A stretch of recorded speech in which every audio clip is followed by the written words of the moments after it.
à la présentation de votre ami et fidèle serviteur Moustapha Diallo.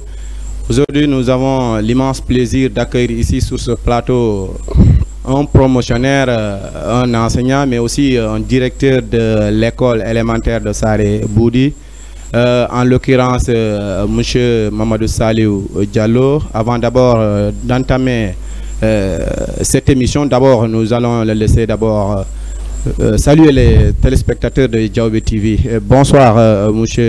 Diallo.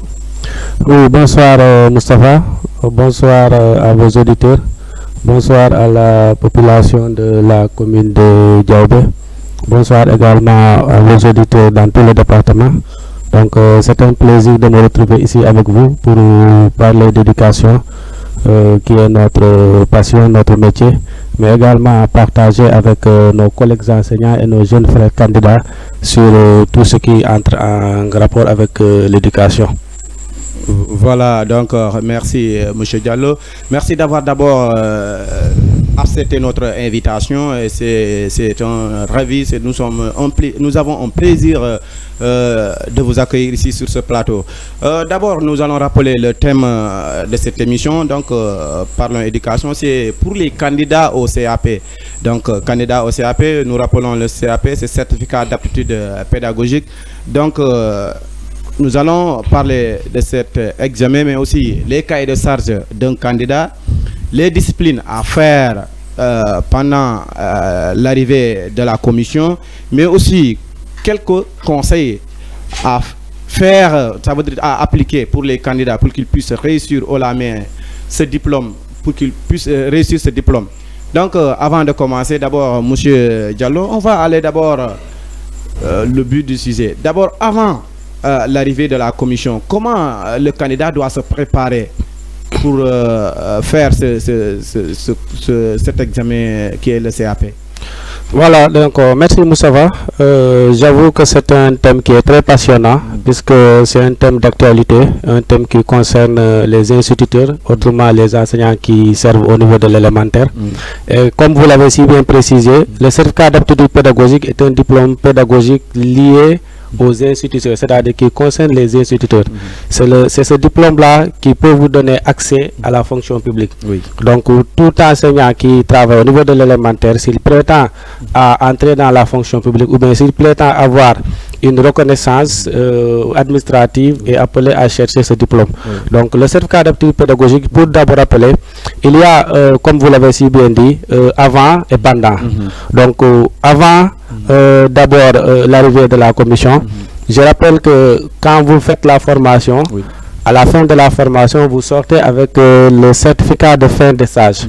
Et c'est ce certificat de fin de stage là qui vous donne, qui vous offre la possibilité, qui donne madame, qui donne en quelque sorte, qui montre que vous êtes candidat au CAP. C'est-à-dire à la pratique. Parce que la théorie, vous le faites au niveau du CRFP.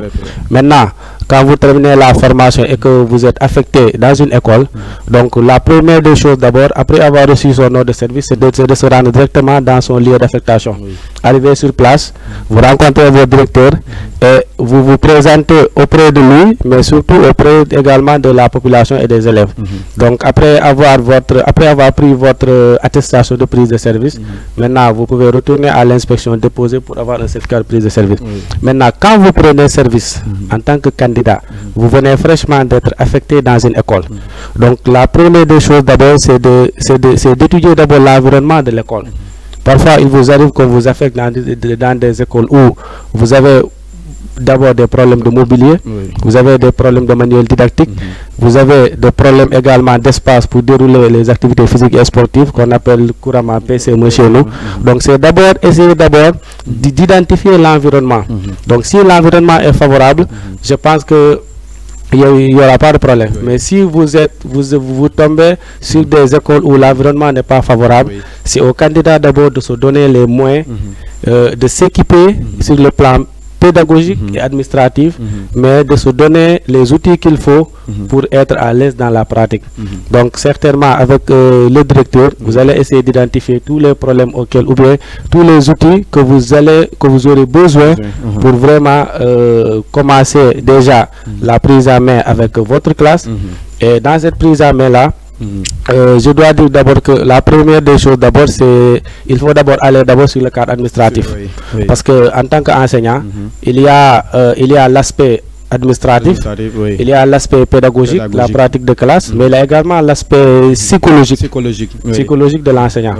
Donc, si nous allons dans l'aspect administratif, l'enseignant nouvellement affecté dans une école qui est candidat doit s'atteler directement à régler tout ce qui est problème administratif. Et quand je dis de problème administratif, c'est lié au cahier de charge, c'est lié également au tableau d'affichage et c'est lié également à l'organisation de la classe. Donc pour ne pas entrer très vif dans le sujet, je vous laisse. Très bien, voilà, pour ne pas entrer dans d'autres questions qui vont venir. Voilà. Après ça, après la prise de service, un enseignant ou bien une enseignante qui vient fraîchement de prendre service, et il a ses élèves. Comment il va faire pour motiver ses élèves, pour qu'ils puissent, une fois que la commission arrive, pour qu'ils puissent réussir son examen? Pour la motivation des élèves, je veux dire. Je pense que la meilleure motivation d'abord, c'est de mettre les élèves dans de bonnes conditions d'apprentissage. Et ces bonnes conditions d'apprentissage-là commencent à les mettre en confiance.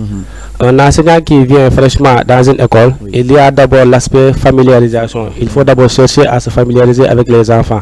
Parce que les enfants, une personne qui vient et tout bonnement arrivé devant eux, les enfants ne vous connaissent pas, donc il faut à un moment donné assouplir un peu le visage, commencer à rigoler avec les enfants, commencer à les identifier, à les appeler directement par leur nom.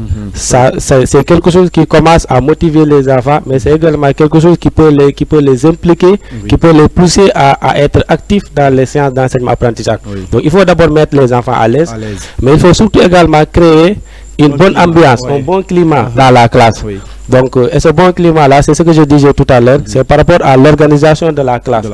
Donc, comme vous le savez, dans une classe, il y a toujours de très bons élèves, il y a des élèves moins, mais il y a également des élèves moins bons. Et voilà, comme on l'appelle souvent faible.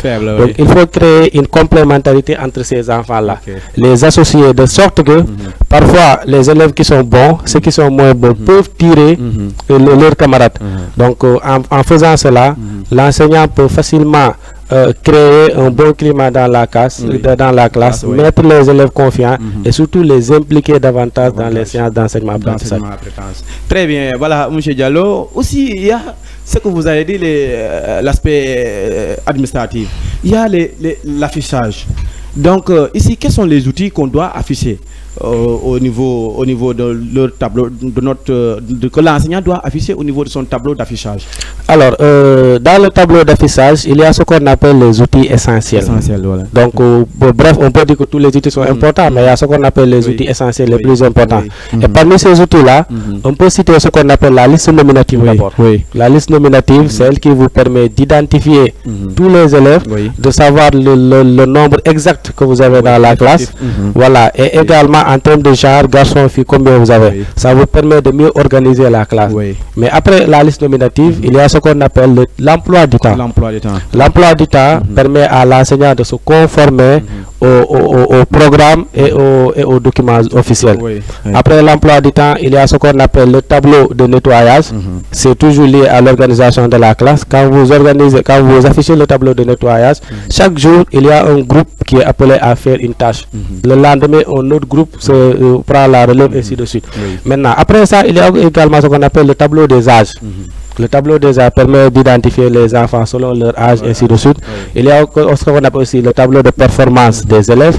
Il y a c'est là-bas où on relève, après les évaluations, les performances des élèves des uns et des autres. Mais il y a aussi ce qu'on appelle un outil très important qu'on appelle le règlement intérieur.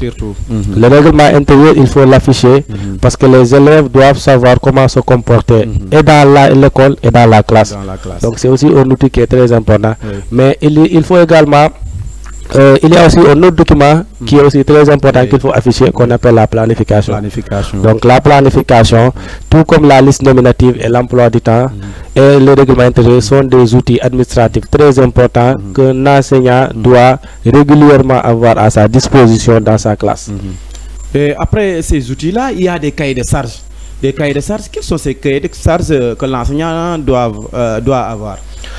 Bon, comme je l'ai dit tout à l'heure avec les documents affichés, donc les cahiers de charges également, il y a entre elles, entre eux autant pour moi, des cahiers qui sont très importants. Et parmi ces cahiers-là, on peut d'abord commencer avec le premier outil d'un enseignant qu'on appelle le cahier de journal. Le cahier où on enregistre les activités journalières qu'on effectue en classe.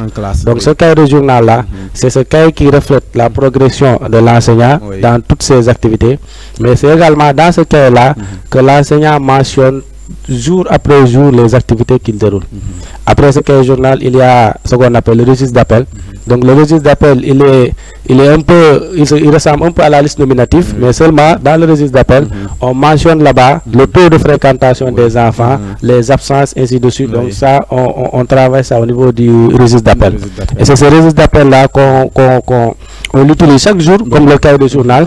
Voilà, donc chaque jour, il faut faire l'appel, enregistrer les élèves qui sont absents, enregistrer tout ce qui est en rapport avec la fréquentation des élèves, c'est-à-dire la fréquentation journalière des enfants. Donc après le registre d'appel, il y a ce qu'on appelle le cahier de roulement. Donc le cahier de roulement, c'est aussi un cahier très important qu'il faut détenir. Le cahier de roulement, on le met avec les cahiers de devoirs. Donc c'est ce cahier-là qui peut servir de document de vérification ou bien de document de progression de l'enseignant. Dans ce cas-là, chaque jour, il doit y avoir un enfant qui travaille dans ce cas-là. Et le plus souvent, on suit la liste nominative par ordre alphabétique. Donc, chaque jour, les activités que vous déroulez en classe, il y a un enfant qui travaille dans le cahier de roulement. Donc, à la fin de chaque semaine, ce cahier de roulement, il doit être arrêté par le directeur. À la fin de chaque semaine, chaque vendredi, avant de descendre à 13 h, le cahier de roulement, on le présente à son directeur. Il vérifie, il contrôle et il appose sa signature. Donc, à partir de la semaine prochaine, on reprend. Donc, après ce cahier de roulement, il y a ce qu'on appelle aussi le cahier de conseil. Donc, le cahier de conseil, il est un peu synonyme avec le cahier de journal. Donc, dans ce cahier de conseil également, on mentionne les activités journalières que nous faisons. Et il faut aussi le rappeler que ce cahier de conseil-là, on le présente en même temps que le cahier de journal. Donc, à chaque fois que le directeur a des remarques à faire, a des conseils à donner, il mentionne ça dans le cahier de conseil. Et c'est ce cahier de conseil-là doit vous servir de remédiation. Ça doit vous permettre de vous améliorer de jour en jour pour que vous tendez vers la perfection, surtout. Voilà. Donc, après le cahier de conseil, il y a ce qu'on appelle le cahier de visite.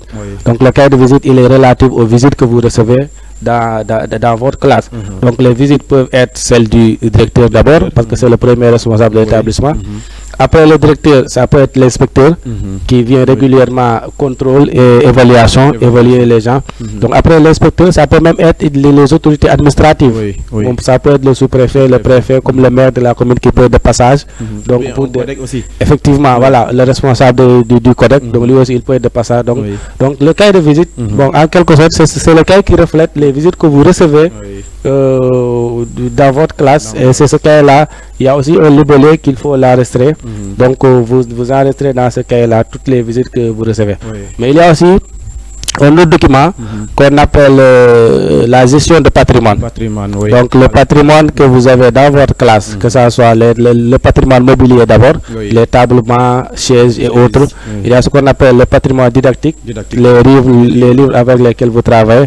Donc ça aussi, dans ce cas de gestion de patrimoine, on enregistre tous les documents que vous recevez de votre directeur au début de l'année. Parce qu'en fin d'année, vous pouvez être appelé à faire une évaluation. Vous avez reçu combien de livres au début d'année? Donc, en fin de l'année, combien de livres avez-vous rendu? Éventuellement, les enfants ou bien les élèves peuvent perdre certains livres. Donc, c'est ce cas-là qui vous permet de faire une situation de départ et d'arrivée des documents administratifs que vous recevez. Voilà. Donc, il y a aussi ce qu'on appelle le cahier de remédiation. Donc, le cahier de remédiation aussi, c'est un cahier très important parce que parfois, il vous arrive de dérouler des activités. Bon, vers la fin, vous constatez que les élèves n'ont pas beaucoup assimilé cette activité-là. Donc, ces activités, vous les mentionnez dans le cadre de remédiation et vous programmez des jours de remédiation pour reprendre ces activités-là. Donc, ça aussi, c'est des aspects très importants sur lesquels les candidats doivent mettre l'accent. Voilà, donc merci, c'est limpide, M. Diallo. Mais aussi, on peut ajouter aussi les fiches du jour que le candidat ou bien l'enseignant même doit tenir. Combien de fiches l'enseignant ou bien le candidat doit tenir par jour? Effectivement, il y a les fiches du jour, j'ai omis ça. Oui. Donc les fiches du jour, c'est comme le cahier de journal. Oui. Donc chaque jour, les activités que l'enseignant doit dérouler, donc il y a ce qu'on appelle une préparation en amont. Oui. Donc auparavant, il y a certains qui appelaient ça le cahier de préparation. Donc à l'époque, il n'y avait pas de fiches comme notre génération là. Donc on prenait un cahier de 100 ou 200 pages et on préparait là-bas. La veille, on présente ça à son directeur, il valide et le lendemain vous déroulez. Mais puisque maintenant avec la modernisation, il y a ce qu'on appelle des fiches. Donc les fiches, il faut les préparer la veille, au moins 24 heures avant. Voilà, parce que en tant que candidat, ce qui peut vous mettre à l'aise le plus, c'est la préparation. Donc, et dans la préparation, il y a la préparation mentale, mais il y a d'abord la préparation écrite. Et quand vous faites une préparation écrite, vous faites en même temps une préparation mentale. Et quand une leçon est bien préparée, je pense que l'enseignant est plus à l'aise dans la pratique, dans le déroulement de cette leçon. Maintenant, le nombre de fiches dépend toujours du nombre d'activités par jour. Si vous avez 5 activités par jour, vous devez préparer 5 fiches par jour. Si vous avez 6 activités, vous préparez 6 activités par jour. Si vous avez 7, vous préparez 7. Mais le nombre de fiches dépend toujours du nombre d'activités que vous avez dans la journée. Et le nombre d'activités est déterminé par l'emploi du temps. Donc il faut toujours se baser sur l'emploi du temps pour savoir que demain lundi, j'ai telle ou telle activité. Donc vous êtes appelé à préparer toutes les activités de cette journée. Voilà, donc M. Diallo, encore une fois, merci. C'est vraiment c'est clair sur ce point-là. Donc on va attaquer maintenant le deuxième point, ça veut dire l'arrivée de la commission pendant. Donc d'abord, nous allons d'abord faire un aperçu d'abord sur les candidats, parce que les candidats traînent pour être vus au niveau du CAP d'abord. Pourquoi ce manquement-là? Pourquoi ce retard-là? Voilà, donc avant d'arriver à cette question, tout à l'heure je disais qu'il faut faire... il faut d'abord découvrir son environnement, parce que dans les outils que nous avons cités ici, il y a aussi les outils que nous avons besoin dans la pratique des activités physiques et sportives. Il y a ce qu'on appelle les tenues, les tenues de sport. Il y a ce qu'on appelle, bon, si vous voulez dérouler comme une activité comme le football, vous avez besoin d'un ballon. Il y a ce qu'on appelle un sifflet. Donc tout ça, ce sont des outils didactiques, des outils que l'enseignant a besoin, parce que même dans le terrain de football, le terrain c'est la continuité de la classe. Donc après le sifflet, nous avons un chronomètre. Donc tous ces outils-là, l'enseignant, en collaboration avec son directeur, est appelé à avoir tous ces outils-là à sa disposition. Maintenant, le terrain de football également, il faut le travailler en amont. Donc en amont, juste quand vous arrivez dans l'école, si c'est avec l'ouverture des classes, vous attelez directement au traçage du terrain. Et les dimensions du terrain, ça on le connaît. Donc le rayon au moins il fait 23,89. Voilà, 89 si je ne me trompe pas. Donc c'est le rayon et vous tracez la circonférence du terrain. Et dans cette circonférence-là, vous avez un terrain de football, vous avez une piste d'athlétisme, vous avez un espace pour faire le saut en longueur. Voilà, effectivement, à hauteur, voilà, effectivement. Donc c'est dans ces circonférences-là qu'il faut mettre toutes les activités que vous êtes appelés à dérouler avec les élèves. Maintenant, on constate que les candidats, la plupart des candidats traînent avant d'être vus. Mais même avant même d'arriver à cette question-là, quand vous êtes candidat et que vous devez accueillir une commission, il faut se mettre dans les bonnes dispositions. Parfois, je disais que vous pouvez avoir la malchance d'être affecté dans des écoles très lointaines où parfois les conditions sont très difficiles. Mais arrivez sur place, donnez-vous les moyens qu'il faut parce que nous tous, on est passé par là. Parfois, on sait bien que les moyens manquent au niveau des établissements. Il y a des directeurs qui appuient financièrement, il y a des communes qui appuient financièrement. Mais parfois, si vous, en tant qu'enseignant, en tant que candidat, vous êtes confronté à ces situations-là. Bon, c'est des situations particulières. Voilà, mais il faut quand même prendre ça en compte. Donc, donnez-vous les moyens qu'il faut identifiez les outils didactiques que vous avez besoin et faites tout pour les avoir à votre disposition. Parce que c'est un travail, comme je l'ai dit tout à l'heure, l'enseignement, voilà, très bien, c'est un travail d'haleine. Donc, et en plus, l'enseignement, c'est au-delà d'un métier, c'est une passion. Et quand vous exercez une passion, parfois, il vous arrive de débloquer vos propres moyens, y mettre pour motiver les enfants, pour faciliter la relation, mais surtout mettre les enfants dans de bonnes conditions de travail et d'apprentissage. Maintenant, ce qui pousse ou bien ce qui entraîne le retard des candidats d'être vus, donc c'est des retards plus ou moins général, je veux dire, ou bien généraux, parce que parfois c'est lié à l'aspect administratif. Parfois, vous prenez l'exemple de l'inspection de Vélingara. Voilà, c'est une inspection qui gère 14 communes avec plus de 200 écoles. Donc, 200 écoles, vous avez maximum 4 à 5 inspecteurs qui doivent faire le tour de ce département-là. Parfois, c'est difficile. Ils ont un problème de personnel, mais ils ont également un problème de logistique. Même la logistique également, parfois, vous trouvez dans toute une inspection 2 véhicules. Donc, parfois, c'est très difficile aussi pour eux. Et je pense que l'État doit mettre l'accent sur ces problèmes-là. Renforcer les inspections en logistique et surtout en personnel. Ça, c'est très important. Je pense que si l'éducation vraiment est une priorité, l'État doit mettre l'accent sur ça. Voilà. Voilà, donc on va revenir maintenant sur quelles sont les matières à dérouler pendant l'arrivée de la commission d'abord. Alors, pendant la commission d'examen pédagogique, il y a 5 activités à dérouler. 5 activités. Donc la première activité, c'est l'éducation physique et sportive qu'on appelle communément PCME, procédé de compétition par multiples équipes. C'est ce qu'on appelle PCME chez nous. Alors le PCME, c'est une activité d'une heure de temps. Peut-être après on reviendra sur ces détails. Comment on déroule cette activité-là. Après le PCME, il y a ce qu'on appelle une activité de français ou bien une activité en français. Ça peut être une leçon de grammaire, conjugaison, vocabulaire, mais il faut aussi préciser que ça dépend toujours des activités du jour. C'est-à-dire il faut se fier à l'emploi du temps. Si comme par exemple vous avez une classe de 3e étape, le lundi vous avez plus souvent vocabulaire et conjugaison en français. Voilà, donc après une activité en français, vous avez une activité en mathématiques qu'il faut dérouler. Et si on se fie encore à l'emploi du temps, le lundi vous avez activité numérique. Voilà, donc après une activité en mathématiques, vous avez une activité en éveil. Éveil, cela veut dire histoire, géographie, IST. Bon, IST c'est initiation à technologique et technologique. Voilà. Donc IST, après IST, vous avez vivre ensemble ou bien vivre dans ce milieu. Et enfin, on clôture par une activité d'éducation musicale qu'on appelle chant. Donc voilà, donc récitation ou chant. Donc le candidat au CAP est appelé à dérouler 5 activités le jour de sa commission. Et il sera évalué sur ces 5 activités-là. Au moins, on demande dans chaque activité d'avoir au moins 10.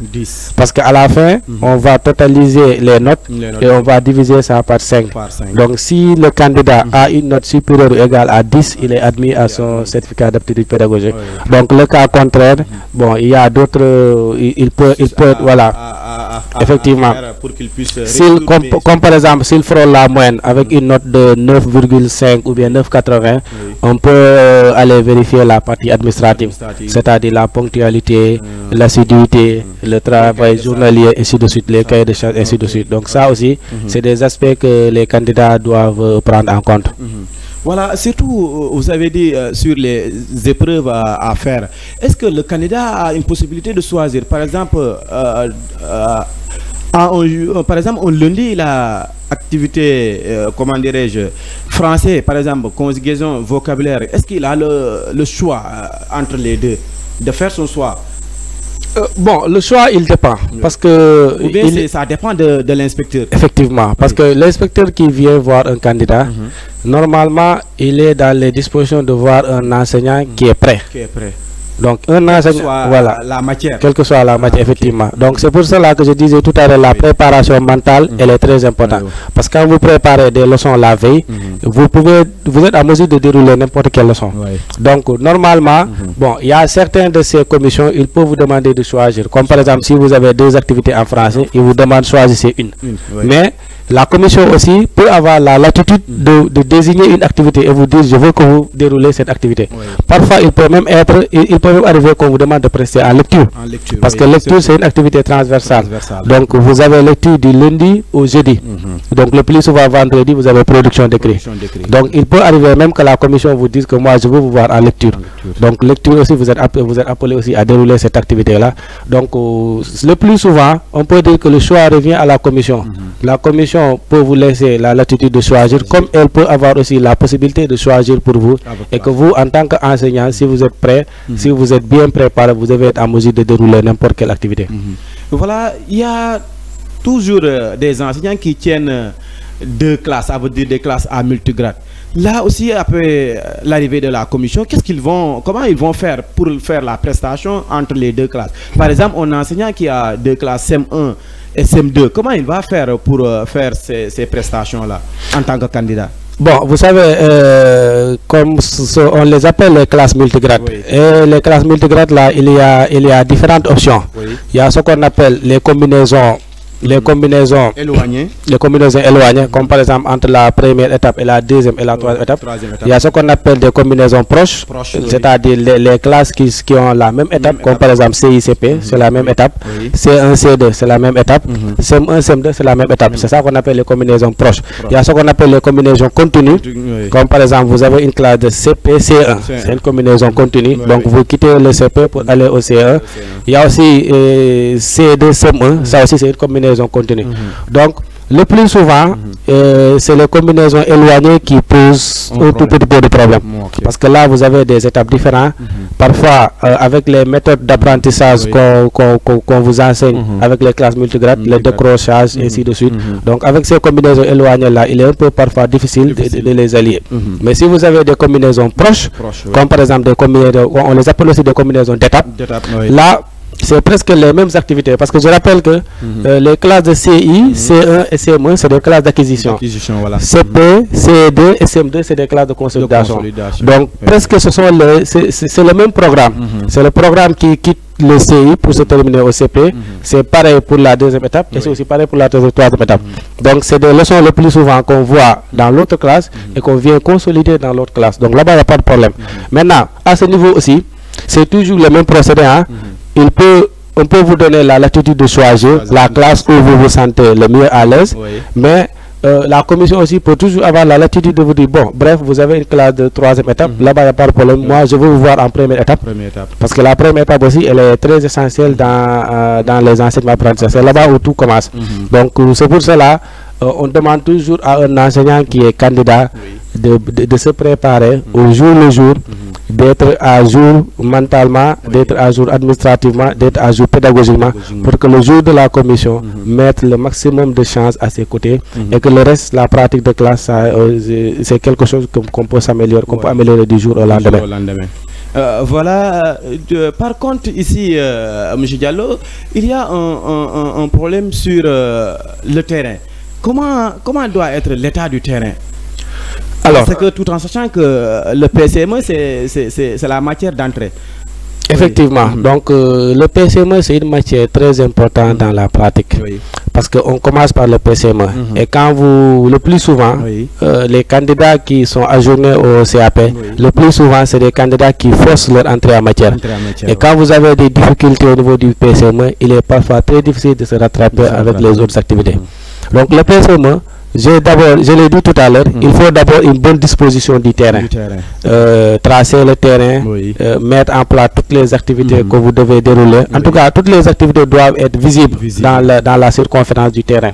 Que ce soit le terrain de football, le saut à hauteur ou bien le saut à longueur, la course de vitesse, la course de relais, tout ça doit être visible sur la circonférence. Maintenant, au-delà de ça, il faut avoir un terrain bien viabilisé. Le terrain doit être bien viabilisé parce que c'est des enfants qui doivent y dérouler une activité. Et quand on parle de PCME, il y a ce qu'on appelle un danger permanent qui est là. Donc il peut y avoir des blessures, il peut y avoir des accidents, il peut y avoir des chocs. Donc c'est quelque chose qu'il faut prendre en compte. C'est pour cela, quand vous accueillez une commission, il y a ce qu'on appelle les préalables qu'il faut faire d'abord. Et les préalables là, on les fait en classe avant même que les élèves sortent et se mettent en rang. Donc a priori, la première chose qu'il faut faire d'abord, c'est d'effectuer le rappel journalier. Oui. Ce rappel journalier-là vous permet de repérer les élèves qui sont absents. Et il arrive parfois dans certaines équipes qu'il y ait 2 à 3 absents. Donc il faut procéder à rééquilibrer les équipes. Voilà, donc ça se fait dans le préalable. Ensuite, la distribution des banderoles ou bien des maillots, voilà, du matériel, ça c'est les capitaines qui doivent s'en charger. Et maintenant, toujours au niveau des préalables, veillez à ce que les enfants sortent par équipe. Voilà, on dit par groupe ou bien par équipe. Toujours disposer les enfants par équipe. Ils sortent par équipe, les enfants se mettent en rang. On appelle ça ce qu'on appelle la prise en main. Après la prise en main, il y a ce qu'on appelle la mise en train. La mise en train, c'est-à-dire on part vers le plateau, le terrain d'équipe. Après le terrain, 2 tours ou 3 tours de terrain, il y a ce qu'on appelle les étirements. Et quand les étirements on termine, les élèves se regroupent au centre du terrain. Donc l'enseignant présente l'activité du jour et après les élèves effectuent le tirage et après le tirage, les compétitions démarrent. Donc je rappelle juste que dans les activités du PCME, l'enseignant n'intervient qu'au cas de besoin. Il est là-bas comme guide, il est là-bas comme facilitateur. Donc c'est les élèves qui doivent dérouler cette activité-là. Parce qu'il y a 3 équipes. À chaque fois quand 2 équipes font une compétition, c'est l'autre équipe qui fait office d'arbitre, qui fait office d'officiel. Donc à chaque fois que le besoin se fait sentir, l'enseignant intervient pour faciliter, pour montrer la voie, mais sinon les élèves doivent travailler librement, sans pression ou bien sans intervention permanente de l'enseignant. Ok. Maintenant, le candidat, comment il va faire pour convaincre la commission durant ses prestations? Pour moi, l'une des astuces qui peut lui permettre de convaincre la commission commence d'abord par la maîtrise de la classe. Un enseignant, la première des choses à faire, c'est de maîtriser la classe. Maintenant, quand on parle de maîtrise de la classe, il ne s'agit pas de jouer aux gendarmes, non. Mais il s'agit d'avoir des méthodes sur lesquelles l'enseignant peut se baser pour avoir une bonne maîtrise de sa classe. Et une bonne maîtrise de la classe commence par l'implication des enfants dans les enseignements apprentissages, mais elle va aussi dans la motivation des enfants. Il faut que les enfants soient impliqués dans les activités d'enseignement apprentissage, mais il faut que les enfants sentent le nécessaire ou bien la nécessité de faire cette activité-là pour que demain, dans la vie courante, qu'ils soient en mesure de réinvestir ça. Parce qu'en réalité, c'est ça l'objet de l'enseignement. Les acquisitions que nous donnons aux enfants à l'école, c'est pour leur permettre de les réinvestir dans la vie courante. Voilà, quand ils seront confrontés à ces situations-là. Donc, il y a ce qu'on appelle la maîtrise de la classe, mais il y a ce qu'on appelle la bonne préparation qu'on disait tout à l'heure. Quand il y a une bonne préparation, vous diminuez les difficultés auxquelles vous pouvez être confronter, mais vous diminuez également tout ce qui est tâtonnement qui peut entraîner un manque de maîtrise, ou bien un manque de réussite de la leçon. Mais après ça, il y a ce qu'on appelle aussi la maîtrise du programme. Il faut maîtriser le programme, il faut maîtriser également les activités. Donc il y a après la maîtrise du programme, il y a ce qu'on appelle aussi le canevas d'une leçon. Chaque leçon requiert un canevas, une démarche. Donc les démarches en PCME ne sont pas les mêmes que les démarches en français. Ne sont pas, cette démarche aussi est différente des activités de mathématiques, de veille et autres. Donc en tant que candidat, quand vous venez fraîchement dans une école, ces démarches d'abord il faut les assimiler. Il faut les assimiler de sorte que en français, on sait chaque jour c'est les mêmes démarches. C'est la révision, c'est l'imprégnation, c'est l'analyse, la synthèse, consolidation, évaluation. En mathématiques, on commence toujours par le calcul mental, la révision, après on passe par les autres étapes, imprégnation, ainsi de suite. Éveil, donc ça dépend si c'est histoire de géographie, il y a ce qu'on appelle l'entrée par les enquêtes ou bien l'entrée par les textes. Donc tout ça aussi c'est des... Mais l'enseignant doit maîtriser toutes ces démarches-là pour que chaque activité, vous puissiez respecter les démarches de chaque activité. Donc ça augmente votre chance de réussite. Parce qu'en réalité, quand on parle de certificat d'aptitude pédagogique, un enseignant qui a ce diplôme-là, on dit qu'il est apte, qu'il réunit toutes les conditions pour les bagages nécessaires. Voilà, qu'il a tous les bagages nécessaires pour être un bon enseignant. Donc c'est ce qu'on dit, c'est pour cela qu'on l'appelle certificat d'aptitude pédagogique. Et la pédagogie, comme on le sait, c'est une pédagogie évolutive, c'est une pédagogie élastique. Donc à chaque fois, il faut aller vers la recherche du savoir, il faut aller découvrir, il faut aller s'imprégner. C'est pour cela qu'on dit que celui qui cesse d'apprendre doit cesser d'enseigner. Cesser d'enseigner. Mais aussi, nous revenons sur les candidats. Les candidats, au début, ça veut dire l'arrivée de la commission, il y a un trac, il y a ce stress-là.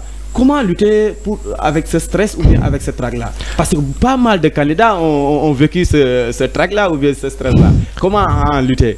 Bon, comme je l'ai dit la dernière fois, je pense que quand il y a une préparation mentale, donc vous diminuez en grande partie le stress. Oui. Parce que quand vous êtes bien prêt mentalement, donc vous savez que en réalité le CAP, c'est les activités quotidiennes qu'un enseignant doit faire. Donc si vous êtes bien préparé, vous savez que demain lundi, vous avez ces activités-là. Oui. Donc, avec ou sans commission, vous êtes appelé à dérouler ces activités-là.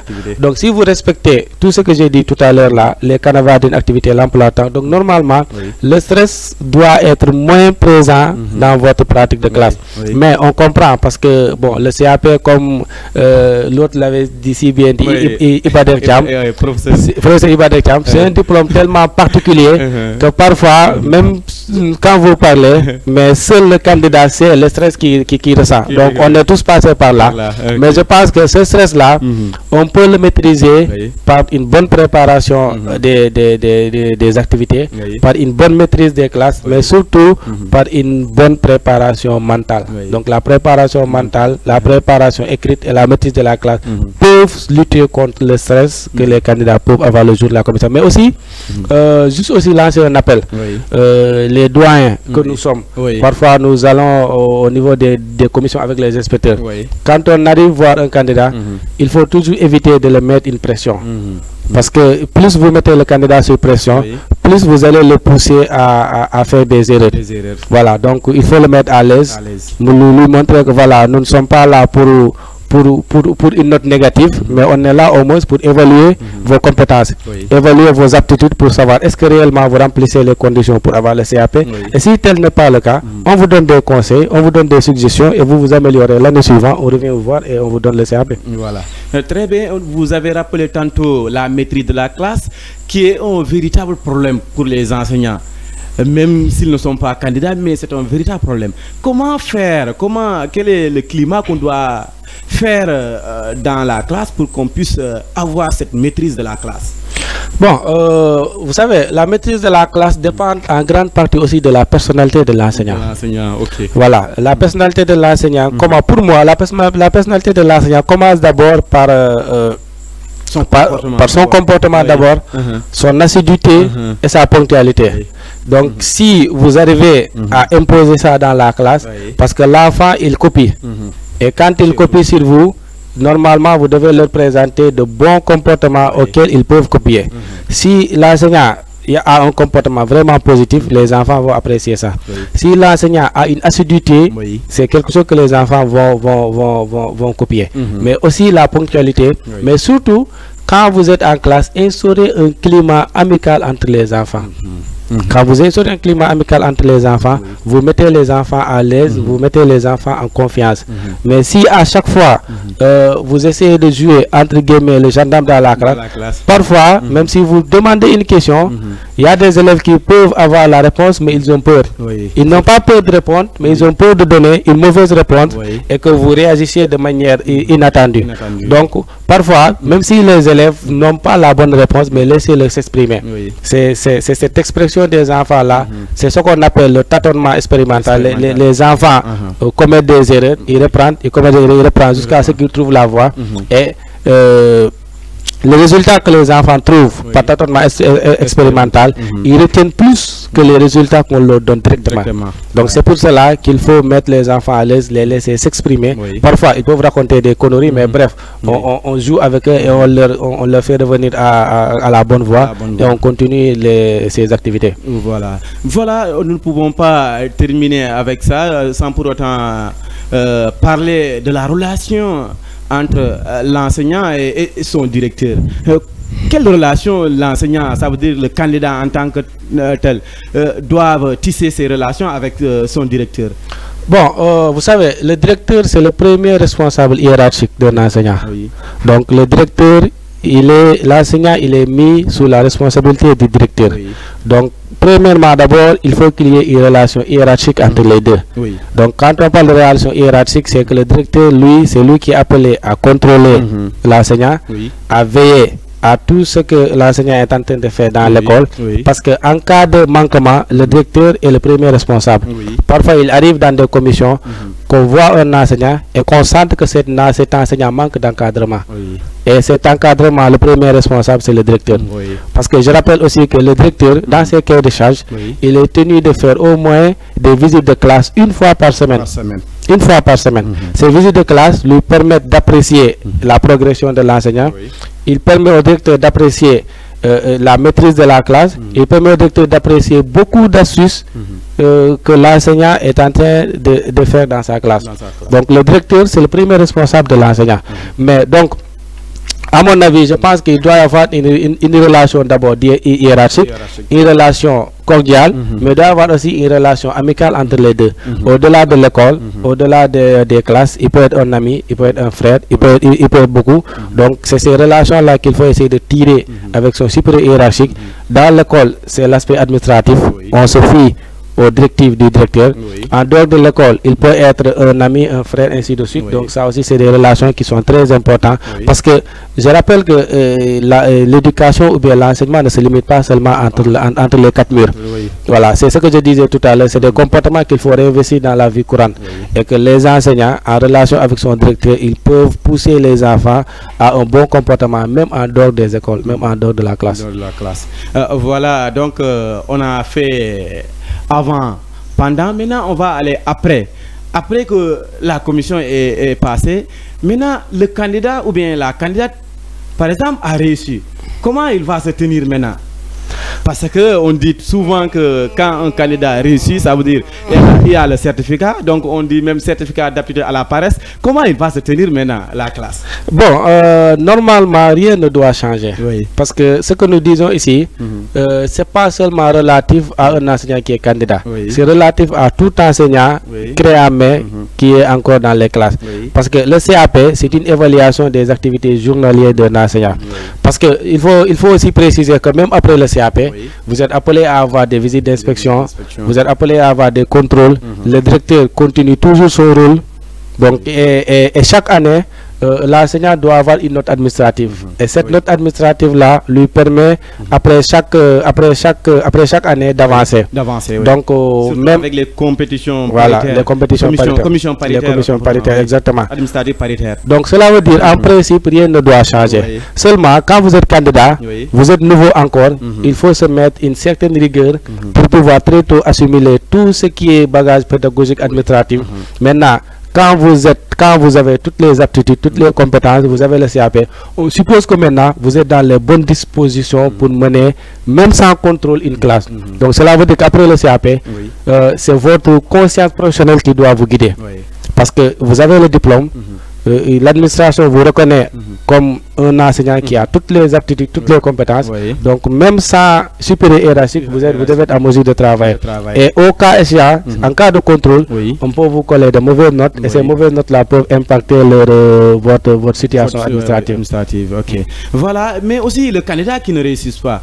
Maintenant, lui aussi, qu'est-ce qu'il est tenu de faire? Bon, le candidat qui ne réussit Parce que pas, ça arrive souvent. effectivement. Oui. Donc et en plus, c'est très souvent, ça arrive très souvent maintenant avec la nouvelle génération. Oui. Donc parfois on trouve un candidat qui ne remplit pas toutes les conditions. Parfois on trouve un candidat qui est à défaut d'encadrement. Oui. Parfois on retient un candidat parce qu'il manque d'investissement Oui. de classe. Donc tout ça là. Mais je pense que l'une des premières choses d'abord à faire, c'est de prendre note le jour de la commission. Oui. Parce que le jour de la commission, quand ils seront là, à la fin, que vous soyez admis ou retenu, il y a toujours des conseils qu'on prodigue. Et ces conseils-là, il y a le cahier de conseil qui doit servir à ça. Oui. Donc normalement, vous devez prendre note tous les conseils qu'on vous donne.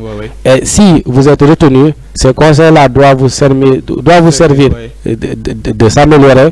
Mais vous prenez également en remarque tout ce qui est aspect manquement et autres là pour se remettre au travail et pour voilà, aller chercher ce diplôme. Encore ce diplôme-là, ce fameux diplôme, on dit. Effectivement. Voilà, maintenant on va aller faire, donner quelques conseils, quelques astuces pour les candidats, pour nos chers candidats et candidates pour réussir brillamment ce diplôme,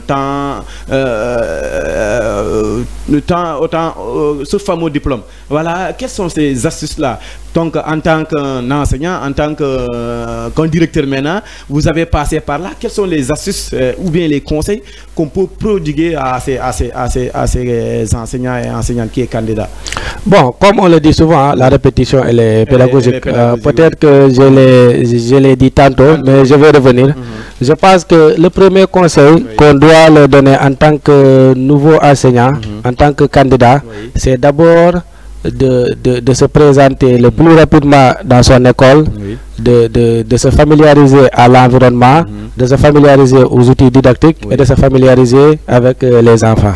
Donc une fois cela, se mettre sur le champ au boulot. Et quand on dit se mettre sur le champ au travail, c'est de commencer d'abord tout ce qui est aspect administratif, affichage, cahier de charge, mettre ça à jour. Après les affichages maintenant, c'est la pratique de classe. Et dans la pratique de classe, il faut qu'il y ait une préparation journalière des activités. Donc quand vous faites une préparation journalière, vous êtes en même temps en train de faire une préparation mentale. Et cette préparation mentale-là, elle est tellement importante qu'elle peut vous faciliter le déroulement d'une leçon. Mais au-delà de tout ça, il faut encore plus d'humilité chez les jeunes enseignants. Parce que parfois, il vous arrive que vous soyez diplômé, que vous ayez le bac, la licence ou bien le master. Ou bien la maîtrise. Voilà, très bien. Vous trouvez votre directeur qui n'a peut-être un diplôme inférieur en tout cas au vôtre. Voilà, donc il faut être plus humble dans cette relation-là. Parce que l'enseignement n'a rien à voir avec les diplômes. Avec les diplômes, ça n'a rien à voir. Vous pouvez avoir une maîtrise, mais quand on vous met devant des enfants de 7 à 6 ans, vous avez du mal à transmettre votre savoir. Donc avoir un savoir, c'est autre chose, mais transmettre ce savoir, c'est également un autre problème. Voilà, donc il y a des professionnels qui sont là, il y a des doyens qui ont exercé des dizaines d'années, et ces doyens-là, quand vous les approchez, ils peuvent beaucoup vous apprendre, ils peuvent beaucoup vous aider. D'ailleurs, ça va me permettre de conseiller aux enseignants d'être plus présents dans les cellules d'animation pédagogique. Parce que au niveau des CRP, donc le plus souvent c'est la théorie qu'on vous enseigne là-bas. Mais la pratique, elle se fait réellement dans les cellules d'animation pédagogique, dans la pratique de classe. Et dans cette pratique de classe-là, il faut y aller à fond. Il faut y aller à fond, avoir toutes les aptitudes, toutes les compétences pour avoir votre diplôme. Et une fois que vous avez votre diplôme maintenant, vous pouvez maintenant travailler sans pression, vous pouvez travailler sans inquiétude, on peut dire comme ça. Mais peut-être avant de terminer, personnellement, j'ai un cri de cœur que j'aimerais lancer. C'est par rapport à la réforme du CAP. Parce que tout à l'heure, vous avez abordé un problème, le retard des candidats d'être vus. Je pense que ce qui peut régler ce problème-là, c'est de réformer le diplôme. Si on prend l'exemple du FACEF, au niveau de la FACEF, autant pour moi. Donc, voilà. Donc, les professeurs de collège et de lycée, ils sortent directement avec le CAES et le CAEM. Et je pense que pour le CAP également, l'État doit aller dans ce sens-là. C'est de former les enseignants. Pourtant, au début, c'est ça qu'il nous avait dit. Effectivement. Après avoir mis en place le CREM, voilà, pour le recrutement des élèves maîtres, c'est ça qu'ils avaient dit. Et finalement, ils ont changé. Effectivement, parce que beaucoup d'enseignants traînent avant l'obtention de ce CAP-là. Et maintenant, quand vous obtenez ce diplôme-là, il faut encore traîner 1 à 2 ans pour être intégré dans la fonction publique. Je pense que pour remédier à ça, l'État doit aller au bout de sa logique, réformer complètement ce diplôme-là. S'il le faut, rallonger la durée de formation à 2 ans pour que les instituteurs qui sortent au niveau des CRP sortent directement avec le CAP. Et une fois qu'ils sortent directement avec le CAP, ils seront directement aptes à tenir une classe, ils auront tous les bagages nécessaires pour mener à bien un cas. Parce que personnellement, je trouve ça un peu, je ne sais pas comment je peux qualifier ça. Vous venez, vous trouvez un enseignant en commission, vous l'évaluez, vous dites qu'il n'a pas les compétences. Oui, vous dites comme par exemple, vous l'ajournez, vous dites qu'il n'a pas les compétences pour avoir le CAP. Et pourtant, vous le laissez avec ces lacunes-là, il continue avec cette classe-là. Donc, je trouve ça un peu anormal. Donc, je demande quand même à l'État de réformer ce diplôme-là, de le faire comme avec le KM et le KS. Donc, les élèves, effectivement, voilà, donc effectivement, donc les élèves maîtres subissent une formation s'il le faut de 2 ans et qu'ils sortent directement avec le CAP. Et maintenant, ça va plus faciliter les enseignements apprentissages au niveau des établissements. Voilà. Donc, merci encore une fois, M. Diallo. C'est un réel plaisir d'être à côté de vous. Donc, c'est un promotionnaire aussi. Voilà, nous ne pouvons pas terminer cette émission sans lancer un cri de cœur envers un collègue qui servait au niveau de l'école 3 de Koungkané, en l'occurrence M. Bounda Baldé, qui est dans les mains de la prison. Il est dans le collimateur de la prison. Finalement, ça fait maintenant 1 an qu'il est dans la prison. Ça veut dire au niveau de la MAC de Kolda. C'est vraiment c'est regrettable, même si il est fautif. Il doit être jugé et condamné. Et je crois bien il a servi l'éducation, il a servi notre nation. Donc il est temps que tout le monde mette la pierre. Ça veut dire d'abord l'IF de Vélingara, en l'occurrence M. Maguette Diop, mais aussi les syndicats doivent s'impliquer.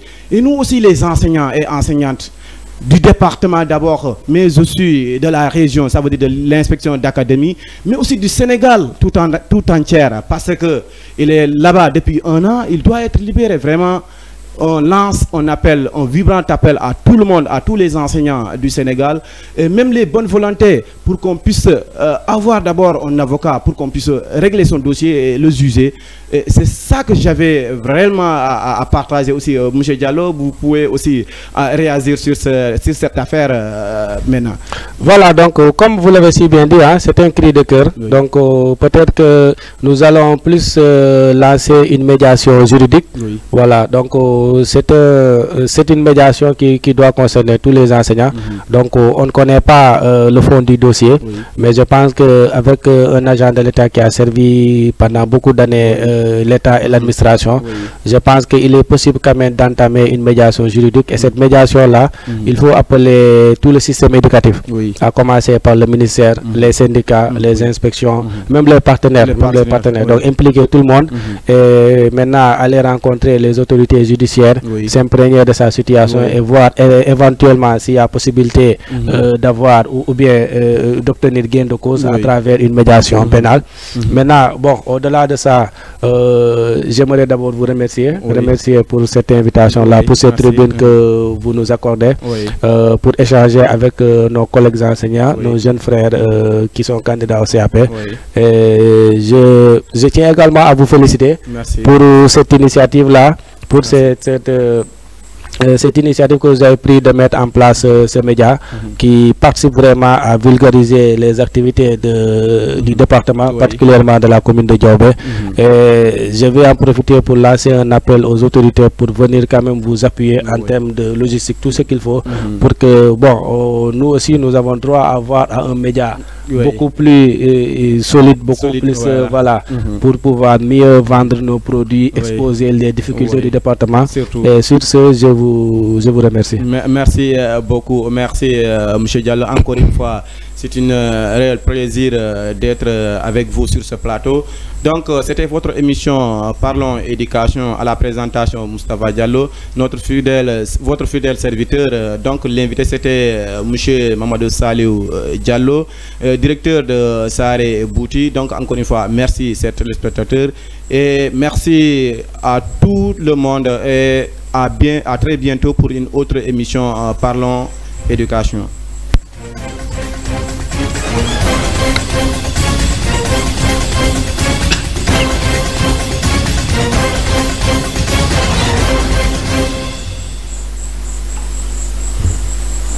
question beneen